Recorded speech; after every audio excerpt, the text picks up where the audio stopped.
tous. Un grand merci Michel à vous et à l'ensemble de vos équipes pour cette invitation et plus encore certainement pour notre partenariat et la qualité de ce partenariat qui est indispensable pour faire vivre Tetris aujourd'hui.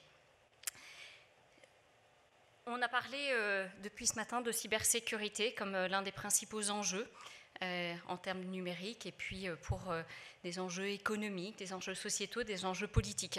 Je vous ai mis là 3 images, j'aurais pu en mettre des centaines. Et on a noté depuis le début du confinement, mais même encore avant, une recrudescence très très forte des cyberattaques qui vont toucher nos données. Ça a été dit aussi depuis ce matin. La protection des données, elle n'est pas seulement sur les données individuelles, les données de santé, elle est aussi en lien avec la compétitivité de nos entreprises, avec des données qui sont stratégiques et qui peuvent partir chez nos concurrents américains notamment, mais partout à travers le monde.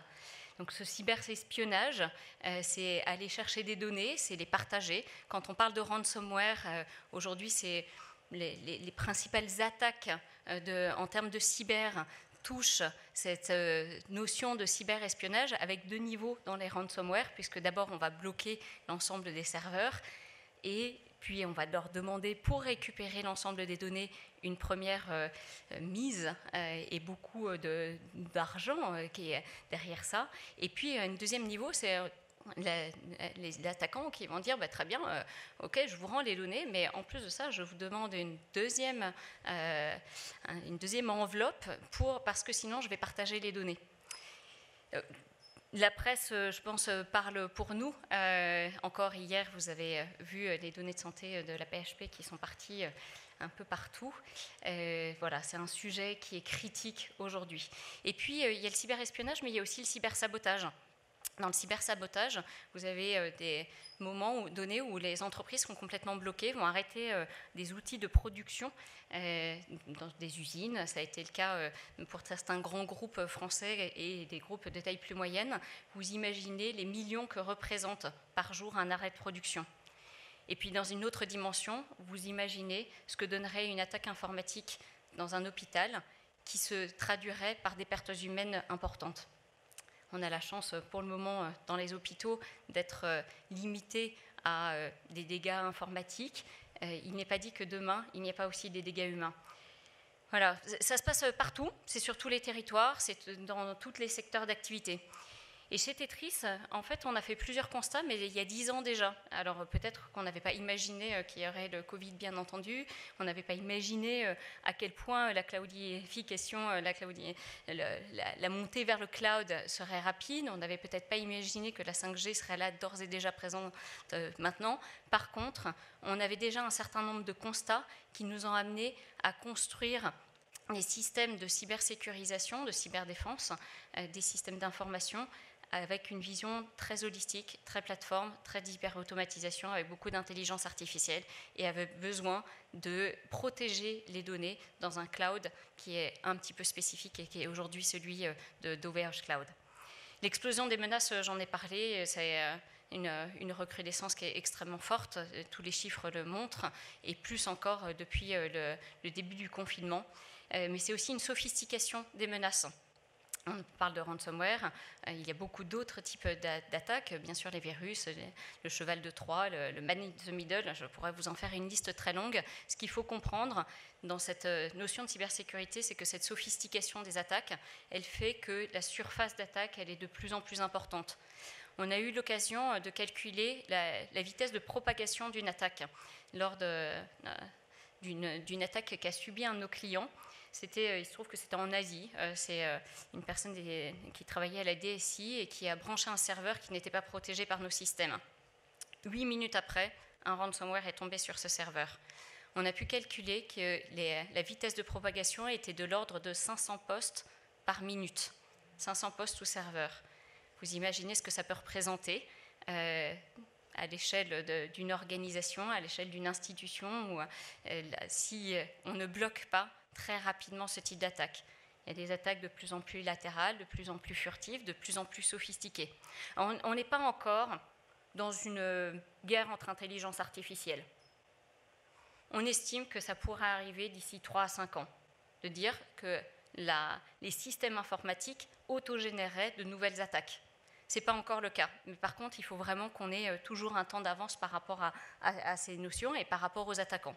Et il est très important dans les sociétés comme les nôtres d'avoir des personnes qui connaissent les méthodes offensives autant que les méthodes défensives. L'hyperconnectivité et l'interconnectivité, vous connaissez ça aussi absolument par cœur. L'hyperconnectivité, quand on parle de l'IoT, avec les 30 milliards d'objets connectés, ça fait que les menaces sont à nouveau beaucoup plus prégnantes. Je peux vous citer un exemple que peut-être vous aviez vu dans la presse. Un hôpital a été cyberattaqué par la machine qui sert à nettoyer les outils chirurgicaux. Les attaquants sont passés par là. Dans d'autres cas, ça arrive qu'il y a des systèmes industriels qui tombent parce qu'il y a un drone qui est passé au-dessus de l'usine et qui a réussi à s'interconnecter avec le système.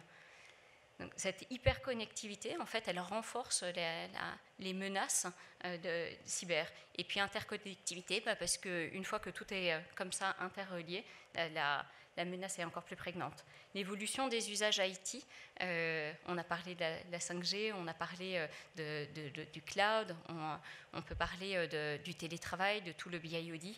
Tout ça, ce sont des éléments qui sont absolument... qui sont extrêmement importants dans notre domaine de cybersécurité. Et puis le dernier point, quand même, un constat qu'on a fait ces dernières années, c'est celui de la souveraineté.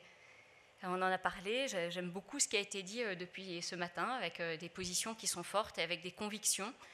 Mon analyse, c'est que ça reste encore très hétérogène. Quand on va voir des collectivités territoriales, quand on va voir des grands ministères, quand on va voir des grandes entreprises, quand on va voir des entreprises de taille plus moyenne, c'est assez hétérogène, cette vision de la souveraineté et la volonté de soutenir notre écosystème. Mais, quand même, depuis 2 ans, ça a beaucoup évolué. Et ça va dans le bon sens. Tout ce qui a été partagé depuis tout à l'heure, toutes ces convictions, il y a de plus en plus de monde qui les partage. Et ça, c'est important, et je vais y revenir sur ces notions de souveraineté. Alors nous, notre mission, Tetris, c'est de protéger contre le cyberespionnage et le cybersabotage grâce à la neutralisation automatique en temps réel et sans intervention humaine. C'est ce que je partageais tout à l'heure. Quand on connaît la vitesse de propagation d'un ransomware, il est plus qu'urgent de dire s'il y a le temps humain de réflexion, eh bien en fait il y a déjà une partie du parc qui est détruite. Donc il faut ça. Mais pour autant, et ça va faire le lien avec OVH Cloud, pour autant, avant et après, on a un stockage des données qui est extrêmement important parce que c'est ce qui va permettre notamment de faire des investigations en profondeur. Cette neutralisation automatique en temps réel et sans intervention humaine, on l'a depuis 2015. Et je dirais quelque part, on était précurseurs et bien, on a monté ce système-là bien avant nos concurrents américains. Et puis, ce qu'on appelle un EDR, c'est un Endpoint Detection and Response. Il a été codé, développé par les équipes Tetris à partir de 2013. Ça n'existait pas sur le marché. Cette vision-là, qu'on avait d'ores et déjà de la complexification des attaques, Laurent Oudot et Elena Poincet, les 2 cofondateurs, l'ont eu bien avant, même que cela ne soit partagé sur le marché. Alors, peut-être il faut tenir compte de l'ensemble des contraintes. C'est à partir du moment où les Américains et les solutions, parce que de gros concurrents, c'est des solutions israélo-américaines, sont arrivés en France, c'est à partir de ce moment-là que Tetris a eu aussi une reconnaissance, puisque au préalable, finalement, c'était des ventes un petit peu confidentielles, des personnes qui venaient tester les outils Tetris et qui, une fois qu'ils les testaient, trouvaient que oui, ça marchait. Mais c'est à partir du moment où il y a eu cette ouverture à la concurrence et où les Américains ont compris à leur tour qu'il fallait faire de la neutralisation automatique en temps réel pour se protéger des attaques type ransomware que nous avons pu exister, grandir et croître.